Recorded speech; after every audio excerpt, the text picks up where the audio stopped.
ছেলে বললো পাস্তা খাবো, মশলা দিয়ে নয় দুধ দিয়ে। তাই দুধ তো এমনি খায় না, জানি না যাকে এই সুযোগে একটু দুধও খাবে। তাই পাস্তাটা আমি আগে সেদ্ধ করে নিয়েছি। এদিকে আমি দুধটা গরম বসিয়ে দিয়েছি। একদিন সকালবেলা সহজভাবেই তাড়াতাড়ি করা যাবে, জলখাবারের সবথেকে ভালো একটা রেসিপি। তাই সহজেই তোমরা এটা করতে পারো। তাই আমি দুধ দিয়ে পাস্তাটা কীভাবে করছি তোমাদের দেখাচ্ছি। গরম হয়ে গেছে, দুধটা নিভিয়ে দিই। এবার আমি পাস্তাটার মধ্যে দুধটা দেবো। দুধটা আগেতেই পাস্তাটা সেদ্ধ করে রেখেছিলাম, দুধটা দিয়ে নিই। দুধটা দিয়েছি, দেখতেই পাচ্ছ। এবার এর মধ্যে আমি দেব পাস্তা মশলা, সবটাই দিয়ে দিই প্যাকেটটা ধরে। আর দেব একটু গোলমরিচের গুঁড়ো, টেস্টটা দারুণ হওয়ার জন্য। ব্যাস, খুব সহজভাবে তাড়াতাড়ি তৈরি হয়ে গেল আমার দুধ পাস্তা।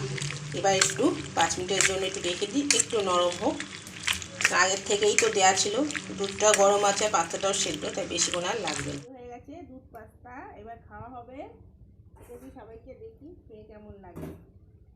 খেয়ে দেখ। গরম আছে খুব।